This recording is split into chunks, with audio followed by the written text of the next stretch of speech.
পেরেশানি এবং মানসিক চাপ থেকে মুক্তি পাওয়ার উপায় এবং আমল কি? পেরেশানি এবং মানসিক চাপ থেকে মুক্তি পাওয়ার জন্য সর্বপ্রথম হলো ঈমান এবং তাকওয়াকে মজবুত করা।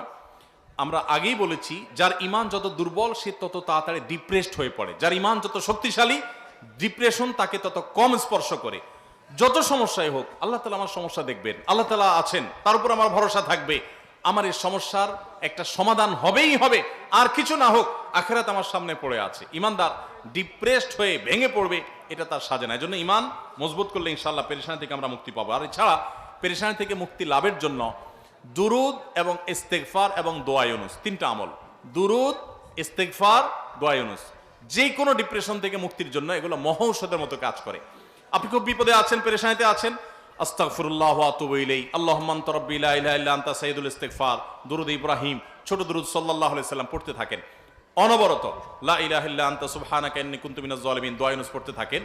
আল্লাহ সুবহানাহু ওয়া তাআলা বলেছেন ওয়া কাযালিকা নুনজিল মুমিনিন, ইউনুস আলাইহিস সালামকে যেভাবে এই দোয়ার মাধ্যমে আল্লাহ রক্ষা করেছেন, ঠিক একইভাবে ঈমানদারদেরকে আল্লাহ তাআলা রক্ষা করবেন দোয়া ইউনুসের মাধ্যমে ইনশাআল্লাহ। এজন্য এই আমল করবেন। তৃতীয়ত আরেকটা স্পেশাল দোয়া আছে পেরেশানি থেকে মুক্তির জন্য, নবী সাল্লাল্লাহু আলাইহি ওয়াসাল্লাম পড়তেন। দোয়াটা হলো আল্লাহুম্মা ইন্নী আউযু বিকা মিনাল হাম্মি ওয়াল হাযান, আল্লাহুম্মা ইন্নী আউযু বিকা মিনাল হাম্মি ওয়াল হাযান ওয়া আউযু বিকা মিনাল আজজি ওয়াল কাসাল ওয়া আউযু বিকা মিন গালাবাতিদ দাইনি ওয়া কাহরির রিজাল। আল্লাহ আপনার কাছে পেরেশানি থেকে, ডিপ্রেশন থেকে, চিন্তা থেকে, দুশ্চিন্তা থেকে আপনার কাছে পানা চাই, মুক্তি চাই। আল্লাহ তাআলা আপনার অন্তরকে প্রশান্ত করবেন ইনশাআল্লাহ। আর সর্বশেষ আমল হলো ভোর রাতে তাহাজ্জুদের সময় উঠে চোখের পানি ফেলে আল্লাহর কাছে দোয়া করবেন ইনশাআল্লাহ। আল্লাহ তাআলা অসাধ্যকে সাধন করে দিবেন। ঢাকায় বাংলাদেশের প্রথম সারির একটা ব্যবসা প্রতিষ্ঠান, 1, 2, 3 পড়বে এরকম একটা ব্যবসা প্রতিষ্ঠান, একটা কর্পোরেট অফিসে আমার একটা কাজে একবার যেতে হয়েছে। তো সেখানে এক ভদ্রলোকের সাথে দেখা, সে অফিসের বড় কর্মকর্তা। উনি আমাকে দেখে খুব আবেগ আপ্লুত হলেন এবং আমাকে একটা সময় ওনার অফিসে দাওয়াত করলেন, চা খাওয়ার জন্য গেলাম। প্রসঙ্গত উনি বললেন যে ভাই, আমার জীবনে আপনার একটা কথার প্রভাবে আমার পুরো জীবনটাকে পরিবর্তন করছে। আমার একটা আগ্রহ তৈরি হলো, কি এমন কথা যে একটা লোকের জীবনটাকে চেঞ্জ করে দিছে, বলেন ভাই।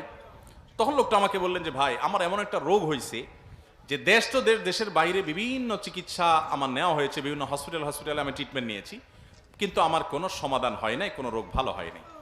শেষ পর্যন্ত কোম্পানির চাকরি ছেড়ে গ্রামে চলে গেছি, জাস্ট মরার অপেক্ষা।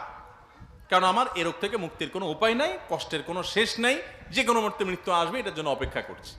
তো এর মধ্যে আপনার এক আলোচনা থেকে তাহাজ্জুদের সময় অসাধ্য সাধন হয়, ভোর রাতের দোয়া অসম্ভব সম্ভব হয়, এটা জানার পর ওই দিন থেকে তাহাজ্জুদ পড়া শুরু করলাম। কয়েকদিন পড়ার পর একদিন তাহাজ্জুদে প্রচুর কান্নাকাটি করলাম, তাহাজ্জুদ পড়ে প্রচুর আল্লাহর কাছে চোখের পানি ফেললাম, সিজদা পড়ে থাকলাম। এরপর তাহাজ্জুদের নামাজ পড়ার পর সকাল থেকে আমার শরীর থেকে সেই রোগ যে উধাও হয়েছে, এখন আবার কোম্পানিতে ব্যাক করে আমি চেয়ারে বসে কাজ করছি। আমার রোগ হওয়ার আগে আমি যতটা সুস্থ ছিলাম, আল্লাহর কসম এখন আমি তার চাইতে অনেক গুণ বেশি সুস্থ। এখনো বেঁচে আছেন এই লোকটা, আমার সাথে যোগাযোগ হয়নি, আমি তো প্রায় যোগাযোগ হয় ভাইরা আমার। এই জন্য ডিপ্রেশন থেকে বাঁচার জন্য আল্লাহর কাছে চোখের পানি ফেলে দোয়া করে। মানুষের কাছে বললে পেরেশানি আরো বাড়ে, আবার না বললে আপনি হালকাও হবেন না।